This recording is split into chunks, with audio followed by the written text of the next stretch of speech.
নমস্কাৰ daily job মোটিভেশ্যনলৈ স্বাগতম জনাইছোঁ। আজি আমি আলোচনা কৰিম বেংক অফ বৰোদাৰ ৰিক্ৰুইটমেণ্টৰ বিষয়ে। ভিডিঅ'টো শেষলৈকে চাব আৰু চেনেলটো ছাবস্ক্ৰাইব কৰিব নাপাহৰিব আৰু লগতে বেল আইকনখন ক্লিক কৰিব যাতে আপোনালোকে প্ৰথমে মোৰ ভিডিঅ'টো পাই যায়। তো এতিয়া আমি আৰম্ভ কৰোঁ।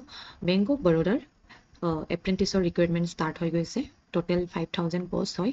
কোৱালিফিকেশ্যন লাগিব গ্ৰেজুৱেট আৰু এজ লিমিট 20 পৰা 28লৈকে। আপোনালোকৰ এপ্লিকেশ্যন ফি 200ৰ পৰা 800। ষ্টাৰ্টিং ডেট 19 মে'ৰ পৰা অলৰেডি হৈ গৈছে, এতিয়াও চলি আছে আৰু লাষ্ট ডেট 15 জুন 2026 হ'ব। সব কেণ্ডিডেটসকলে 15 জুনৰ আগতে ফৰ্ম ফিল আপটো কৰি ল'ব। টোটেল 5000 ছিটৰ ভিতৰত অসমৰ কাৰণে 29 ছিট আছে আৰু আপোনালোকে 15,000 পাৰ মান্থ পাই যাব আৰু 1 ইয়াৰৰ এইটো কণ্ট্ৰেকচুৱেল পোষ্ট হয় আৰু ইয়াতে একো বেলেগ এলাউৱেন্স বা বেনিফিট নাপাব। যদি আপোনালোকে বেংকত কাম কৰা এক্সপিৰিয়েঞ্চ পাব বিচাৰে তো এইটো এটা ভাল এটা অপৰচুনিটি হয়। আপুনি ফৰ্ম ফিল আপ কৰি ল'ব। এডুকেশ্যন কোৱালিফিকেশ্যন গ্ৰেজুৱেশ্যন হয়, চেণ্ট্ৰেল বা ষ্টেট ইউনিভাৰ্চিটি। লোকেল লেংগুৱেজ এটা জানিব লাগিব। অসমৰ কাৰণে এছামিজ, বেংগলী আৰু বড়ো। ডিউৰেশ্যন 1 ইয়াৰৰ হয়। ৰিলেক্সেশ্যন থাকিব ST SC কাৰণে 5 years, OBC 3 years, PWBD আনৰিজাৰ্ভৰ কাৰণে 10 years, PWBD OBC কাৰণে 13 years আৰু PWBD ST SC কাৰণে 15 years। SC ST PWBDৰ কাৰণে 200।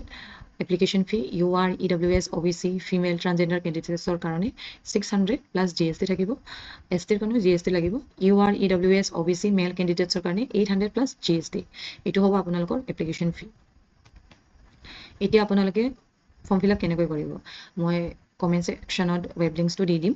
তেতিয়া আপোনালোকে সেইটোত ক্লিক কৰি কিনে এপ্লিকেশ্যন ফৰ্মটো অপেন কৰি ল'ব। তাৰপিছত তাতে ৰেজিষ্ট্ৰেশ্যন প্ৰচেছ ষ্টাৰ্ট হ'ব। আপোনালোকৰ নিজৰ ফোন নম্বৰ আৰু পাৰ্চনেল ডিটেইলছবোৰ দি কিনে ৰেজিষ্টাৰ কৰি ল'ব। তাৰপিছত পাৰ্চনেল আৰু এডুকেশ্যনেল ডিটেইলছবোৰ দিব লাগিব আৰু ডকুমেণ্টছবোৰ আপলোড কৰিব লাগিব আৰু পে'মেণ্টটো দি কিনে ছাবমিট ফৰ্মত ক্লিক কৰি কিনে এপ্লিকেশ্যন ফৰ্মটো প্ৰিণ্ট আউট কৰি ল'ব। তো এইখিনিয়ে আছিল আজিৰ কাৰণে। ভিডিঅ'টো শেষলৈকে চোৱাৰ কাৰণে অনেক ধন্যবাদ। লাইক, শ্বেয়াৰ আৰু ছাবস্ক্ৰাইব কৰিব নাপাহৰিব। ধন্যবাদ।